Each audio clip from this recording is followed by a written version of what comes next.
Imagine a world where the most famous betrayal in human history never happened.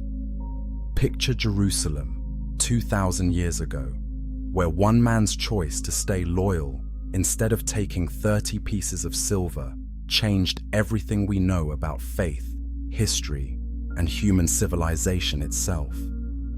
What if Judas Iscariot, the disciple we remember as history's greatest traitor, had chosen a different path that night in the garden?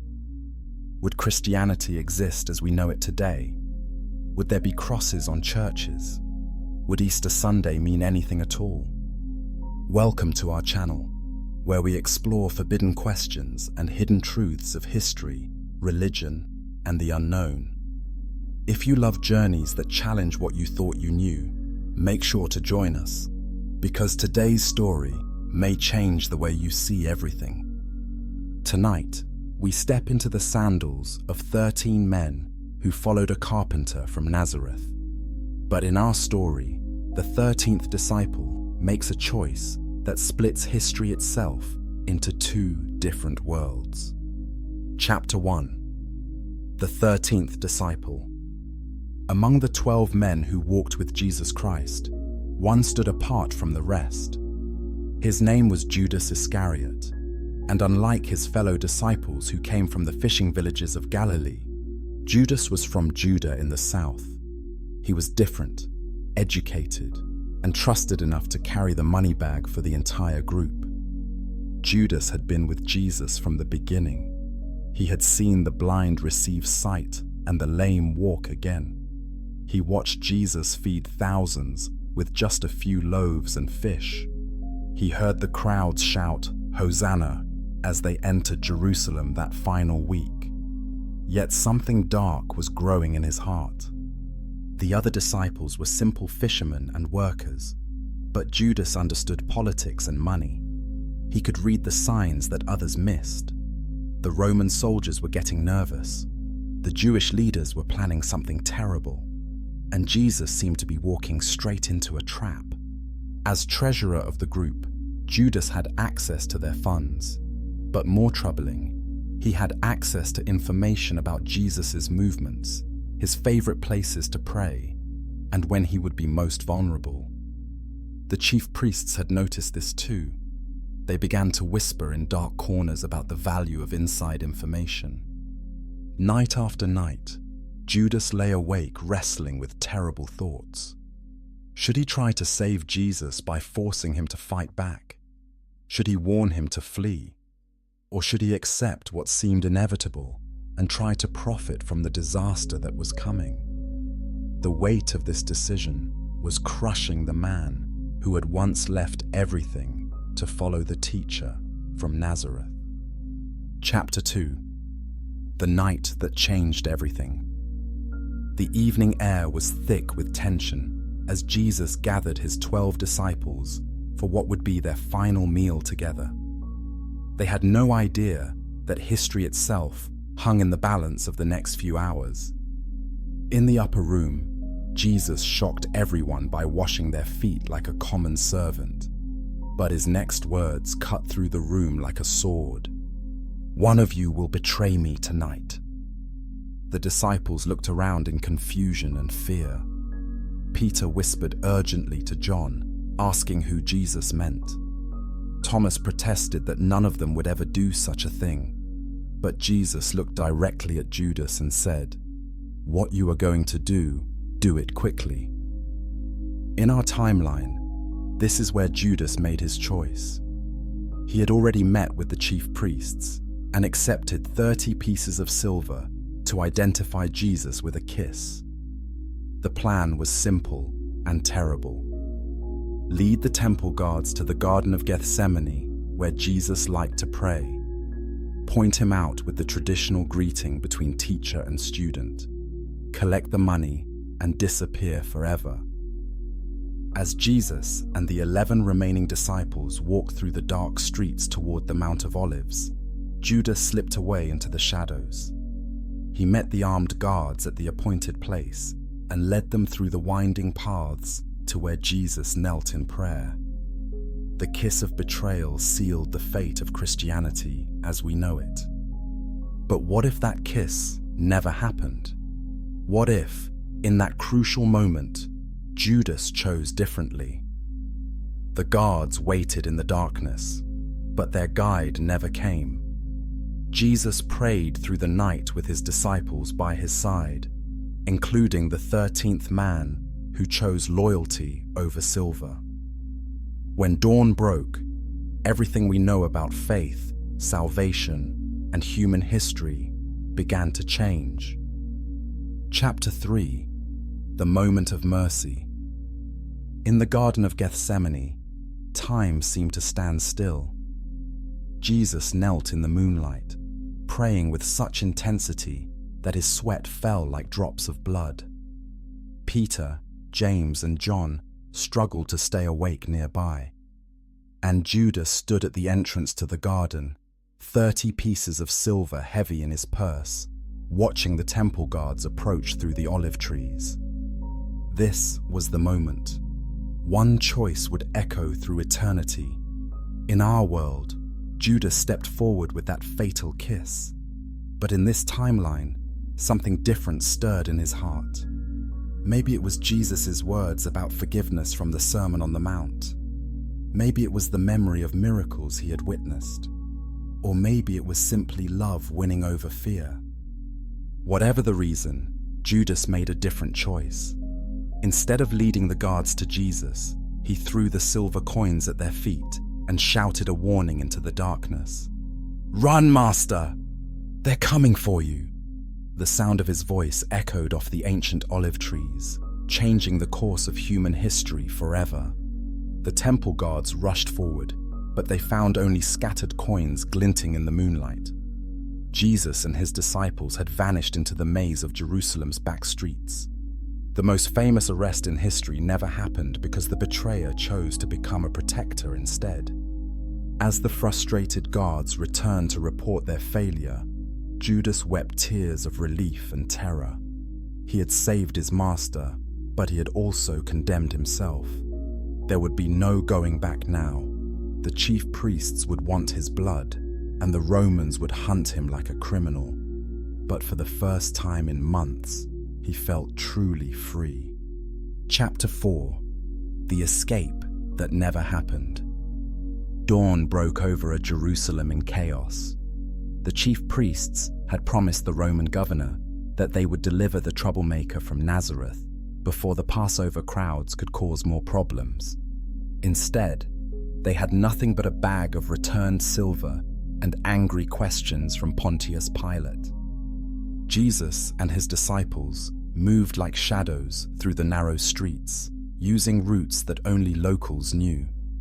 They had friends throughout the city who risked their lives to hide them. Mary Magdalene led them through her neighborhood. Nicodemus provided supplies. Joseph of Arimathea offered his own tomb as a temporary hiding place, never knowing how prophetic that gesture was in another timeline. By the time the sun was fully up, they had reached the outskirts of the city. Jesus gathered his 12 disciples around him, including Judas, whose face was streaked with tears of shame and relief. "Today, we begin a new chapter," Jesus told them. "The message must spread beyond these hills and valleys. We will take the good news to the ends of the earth." But this escape created a problem that would reshape Christianity forever. In our timeline, Jesus' death and resurrection became the foundation of Christian faith. People believed because they heard about the empty tomb and the risen Christ. In this new timeline, there was no death to overcome, no resurrection to proclaim, and no sacrifice to remember. Instead, there was a living teacher who continued to heal, teach, and challenge the powers of his day. The movement that followed him would be based not on his death, but on his ongoing life and teachings. This changed everything about what it meant to be a follower of the carpenter from Nazareth. Chapter 5: The Ministry That Continued. With Jerusalem too dangerous, Jesus led his disciples north toward Galilee, but he didn't stop there. For the first time since beginning his ministry, he felt free to travel beyond the borders of Palestine. The message of love, forgiveness, and hope needed to reach the entire Roman world. They traveled the same trade routes that merchants used, stopping in every town and village along the way. In Damascus, Jesus taught in the synagogues about a kingdom not of this world. In Antioch, he healed the sick and fed the hungry. Greek philosophers came to debate with him. Roman soldiers listened to his stories about peace. Most importantly, Jesus had time to train his disciples properly. Peter learned to control his temper and became a powerful speaker. John grew deeper in understanding love and mercy. Thomas had his doubts answered through long conversations by campfires. And Judas, transformed by forgiveness, became one of the most passionate evangelists of the group. The movement grew differently than it did in our timeline. Instead of being built on the story of a crucified savior, it was built on the teachings of a living master. People joined not because they believed in resurrection from the dead, but because they met the man himself and felt the power of his presence. New parables were taught that never made it into our Gospels. Different miracles were performed in cities we never heard about. And most significantly, questions about Jesus' divine nature were answered directly by Jesus himself, rather than being debated by followers after his death. Chapter 6. The Crucifixion That Never Was. The cross, the most recognized symbol in human history, meant nothing in this timeline. There were no Good Friday services, no stations of the cross, no meditations on Christ's suffering. The entire theology of Christianity developed along completely different lines. Without the crucifixion, the concept of salvation changed dramatically. Instead of being saved by Jesus' death, people were saved by his teachings and example. The idea of substitutionary atonement, where Christ died for human sins, never developed. Instead, salvation came through following Jesus' way of life, treating others with love, and serving the poor and marginalized. This created a very different kind of Christian faith. There were no martyrs seeking to imitate Christ's suffering, because Christ hadn't suffered that ultimate sacrifice. Instead, Christians focused on imitating his compassion, his healing ministry, and his challenge to social injustice. The absence of Easter also meant that the Christian calendar developed differently. The most important celebration became the Feast of Teaching, commemorating the Sermon on the Mount. Christians gathered not to remember death and resurrection, but to renew their commitment to living out Jesus' radical message of love. Church buildings looked different too. Instead of crosses, they were decorated with symbols of life, growth, and healing.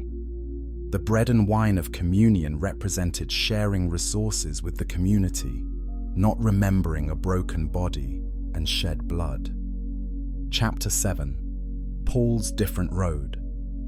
Saul of Tarsus was still breathing threats and murder against the disciples when he set out for Damascus to arrest more followers of Jesus. But the encounter that changed his life happened very differently in this timeline. Instead of meeting the risen Christ in a blinding vision, he met the living Jesus face to face. The confrontation was intense, but not mystical. Jesus looked into the eyes of his chief persecutor and simply asked, "Saul, why are you fighting love itself?" The question pierced through years of religious training and zealous anger. Saul didn't fall from his horse blind, but he fell to his knees in recognition of the truth he had been trying to destroy. But Paul's conversion in this timeline created different theology. His letters to the early churches focused not on Christ's death and resurrection, but on his ongoing presence and teaching. Instead of writing about being crucified with Christ, Paul wrote about learning from the living Christ. This changed how Christianity spread through the Roman world. Paul's missionary journeys were different because he could point to a Jesus who was still traveling and teaching. Converts didn't have to accept stories about resurrection based on faith alone. They could seek out Jesus himself if they had doubts. The letters that Paul wrote to the Corinthians, Romans, and Ephesians contained different messages. Instead of complex theology about substitutionary atonement, they contained practical advice about living out Jesus' teachings in daily life. The result was a more practical, less mystical version of Christianity. Chapter 8: The Roman Empire's Alternative Path. Emperor Constantine never saw a cross in the sky before the Battle of Milvian Bridge, because the cross held no special meaning in this timeline. When he had his vision in 312 AD, he saw different symbols that led him down a different spiritual path entirely.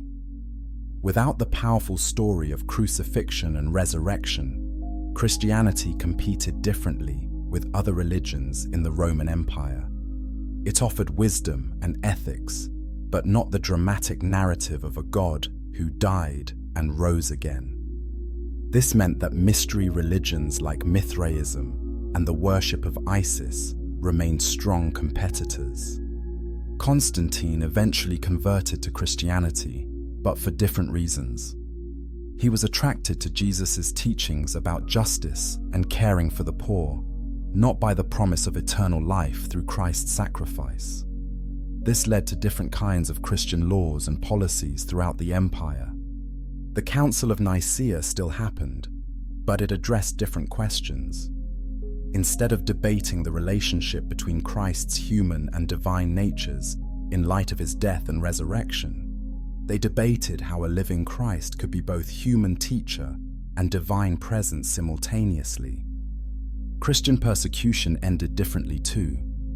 Instead of being impressed by the willingness of Christians to die for their faith, Romans were impressed by their willingness to serve others sacrificially while living for their faith.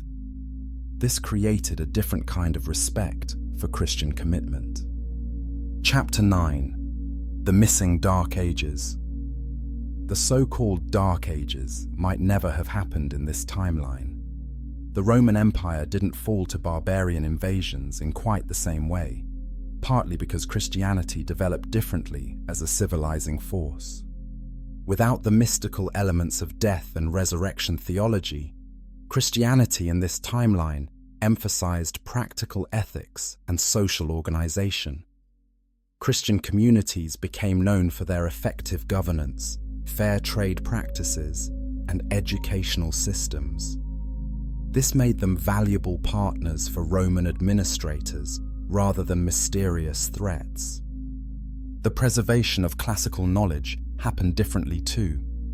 Instead of Christian monks copying manuscripts in isolated monasteries while praying for the end of the world, Christian scholars worked actively to expand and develop Greek and Roman learning while building the kingdom of heaven on earth. Scientific advancement continued more smoothly through these centuries. Christian thinkers, following a Jesus who emphasized healing and practical help for human suffering, saw no conflict between studying the natural world and serving God. Universities developed earlier and with broader curricula. The result was that the Renaissance happened sooner, or perhaps never needed to happen at all, because classical learning was never lost. Art, literature, and philosophy developed along different trajectories when they weren't shaped by crucifixion, imagery, and resurrection hope. Chapter 10: Islam's Altered Genesis. When Muhammad began receiving revelations in the early 600s AD, he encountered a very different Christian landscape. Instead of Christians who worshipped a crucified and risen Savior, he met Christians who followed the ongoing teachings of a living master. This changed Islamic theology in significant ways. The Quran's treatment of Jesus focused less on correcting Christian beliefs about his death and divine nature, and more on integrating his ethical teachings with the revelations Muhammad was receiving. Jesus was honored as a great prophet whose message complemented rather than competed with Islamic understanding. The relationship between Islam and Christianity developed with less conflict in this timeline. Both religions emphasized practical ethics, social justice, and submission to God's will. The theological differences that led to centuries of warfare in our timeline were much smaller when Christianity wasn't built around claims about Jesus' unique death and resurrection. Islamic expansion still happened, but it met different resistance and acceptance patterns. Christian communities that were focused on serving the poor and building just societies found common ground with Islamic communities pursuing similar goals. Conquest was less necessary when conversion happened through mutual respect and shared values. The great centers of Islamic learning in Baghdad, Cordoba, and Cairo developed in partnership with Christian scholars who had preserved and expanded classical knowledge continuously rather than recovering it from near loss. Chapter 11: The Gnostic Victory.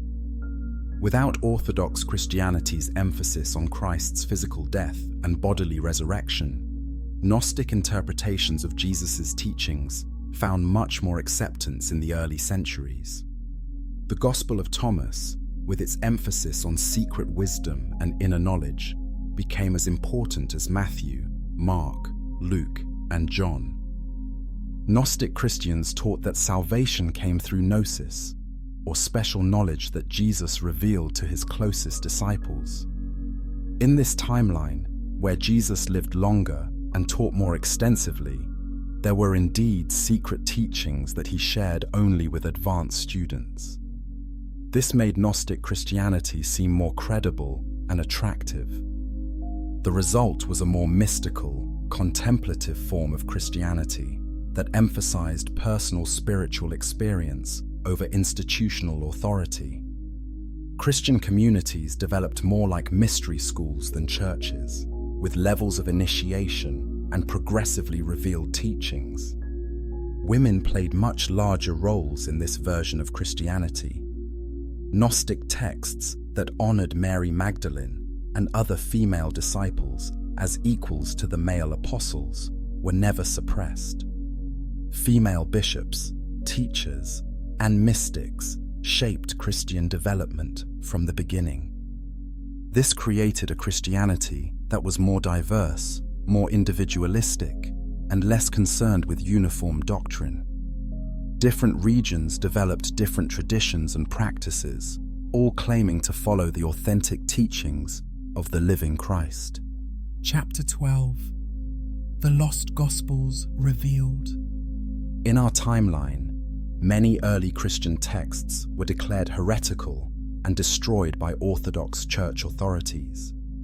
But in this alternate history, with no central orthodoxy built around crucifixion theology, many more texts survived and shaped Christian understanding.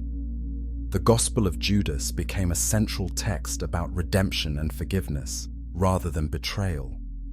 It told the story of the disciple who almost betrayed his master, but chose loyalty instead, becoming an example of how anyone could turn away from temptation and find grace. Other lost Gospels revealed teachings about Jesus' travels beyond Palestine. Some texts described his journeys to India, where he learned meditation techniques that he later taught to his disciples. Others told of his time in Egypt, studying with wisdom teachers who helped him understand his divine mission.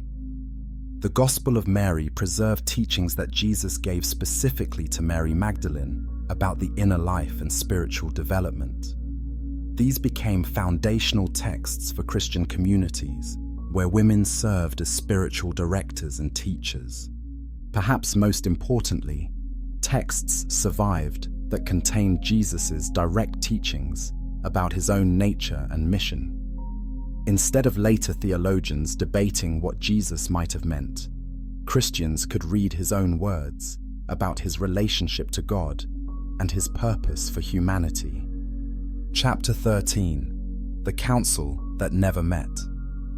The Council of Nicaea in 325 AD was called to resolve disputes about Christ's divine nature, particularly in response to Arian teachings that denied his full divinity. But in this timeline, those disputes were resolved very differently. Instead of bishops gathering to debate theological formulas, representatives were sent to seek out Jesus himself for clarification. The living Christ was asked directly about his relationship to the Father, his divine nature, and his human limitations. His answers became the foundation for Christian doctrine. This created a very different kind of Christianity, one based on direct revelation rather than interpretive theology. There were no heated debates about homoousios versus homoousios, because Jesus himself explained the mystery of his nature in terms that ordinary people could understand. Regional variations in Christian practice were allowed to continue because there was less emphasis on uniform doctrine. As long as communities followed Jesus' core teachings about love, justice, and service to others, they were free to develop their own traditions and practices. The result was a more flexible, diverse Christianity that could adapt to different cultures and contexts without losing its essential identity. This made it both easier and harder for Christianity to spread, depending on how well local traditions aligned with Jesus' ethical teachings. Chapter 14. Eastern Wisdom Meets Western Faith. With Jesus living longer and traveling more widely, Christianity incorporated elements from Buddhism, Hinduism, and other Eastern religions much earlier than in our timeline. Jesus' own spiritual practices began to include meditation, contemplation, and other disciplines he learned during travels to India and beyond. Christian monasticism developed along different lines, incorporating Buddhist mindfulness practices and Hindu yoga techniques. Christian mystics used meditation methods similar to those found in Eastern traditions, creating a more experiential and less doctrinal form of spirituality. The Silk Road became a highway for religious exchange, with Christian communities in Central Asia developing hybrid practices that combined Jesus' teachings with local wisdom traditions. These communities preserved and transmitted both Christian and Eastern spiritual knowledge. This cross-pollination enriched Christian understanding of prayer, spiritual development, and the inner life. Concepts like karma and reincarnation were debated and sometimes incorporated into Christian teaching, creating versions of Christianity that looked very different from what developed in Europe. The result was a more globally minded Christianity that saw truth in other religious traditions rather than viewing them as competitors or threats. This made Christian missionary work more dialogical and less confrontational. Chapter 15. The Heretics Who Became Saints. Many early Christian leaders who were branded as heretics in our timeline became central figures in this alternate Christianity. Without orthodox crucifixion theology to define correct belief, there was much more room for diverse interpretations of Jesus' message. Marcion, who was excommunicated for rejecting the Old Testament, became respected for emphasizing the newness of Jesus' message of love over law. His communities developed forms of Christianity that focused entirely on Jesus' teachings without trying to connect them to Hebrew prophecy and tradition. Arius, whose denial of Christ's full divinity caused massive controversy, was seen as a faithful interpreter of Jesus' own words about his relationship to the Father. Arian communities developed throughout the Roman world, emphasizing Jesus' humanity and his role as the greatest of teachers rather than God incarnate. Female theologians like Marcella and Priscilla, whose voices were suppressed in our timeline, became foundational teachers whose writings shaped Christian understanding for centuries. Their emphasis on practical spirituality and social justice became central to Christian identity. The Cathars, Waldensians, and other medieval movements that were crushed as heresies in our world became mainstream expressions of Christianity in this timeline.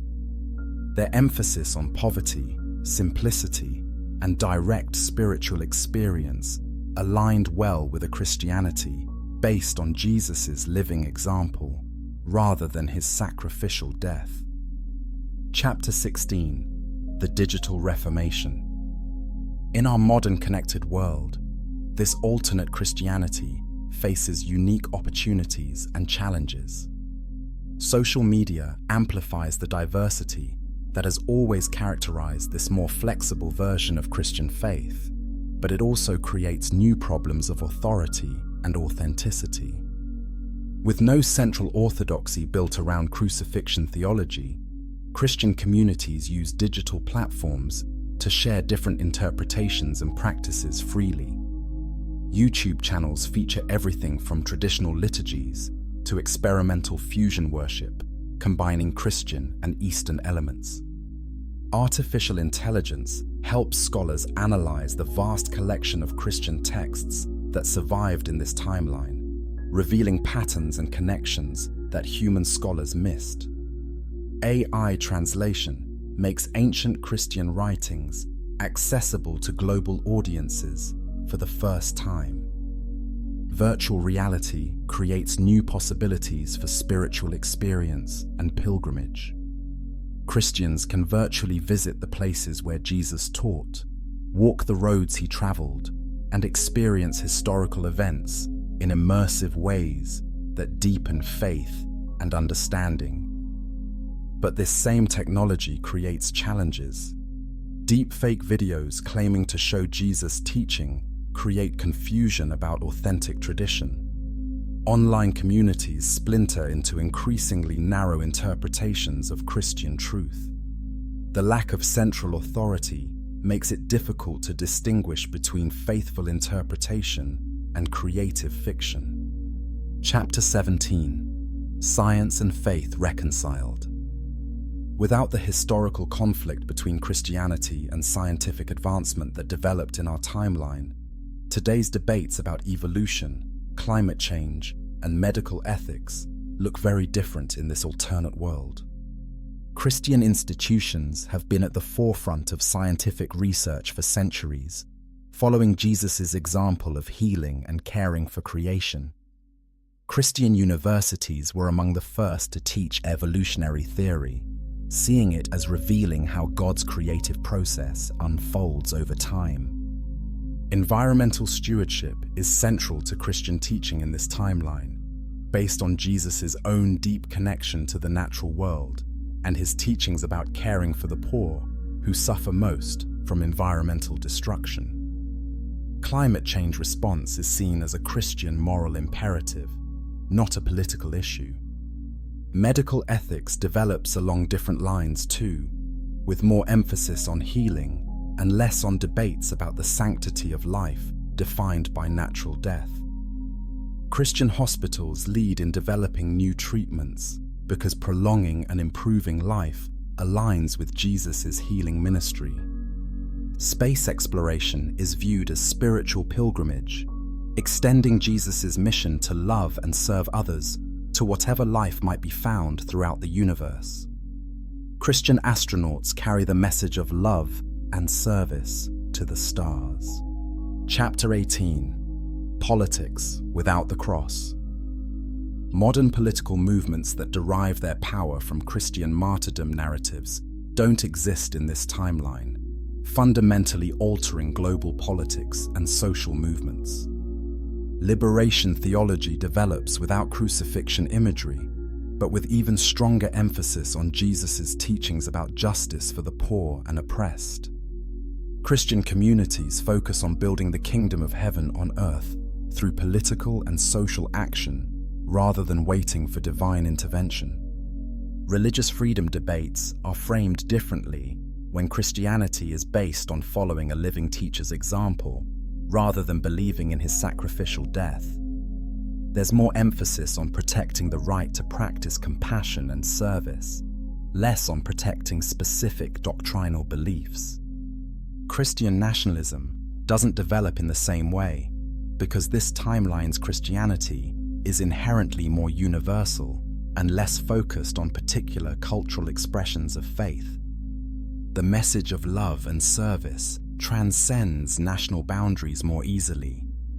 International relations benefit from religious traditions that emphasize dialogue and mutual understanding, rather than competing truth claims about resurrection and salvation.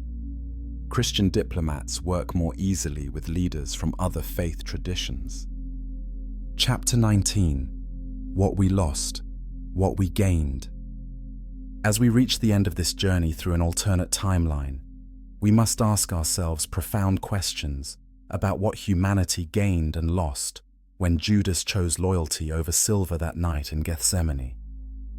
We lost the most powerful story of sacrificial love in human history.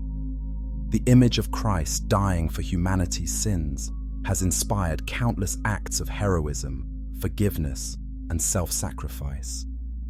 Art, literature, and music have been immeasurably enriched by crucifixion and resurrection themes that touch the deepest human fears about death and hopes for eternal life. We lost the comfort that many find in believing that their sins have been paid for by another's sacrifice. The assurance of salvation through Christ's death has given hope to billions facing guilt, mortality, and meaninglessness. Easter's promise of victory over death has sustained people through history's darkest moments. But we gained something too. We gained a Christianity focused on living out love rather than believing in love.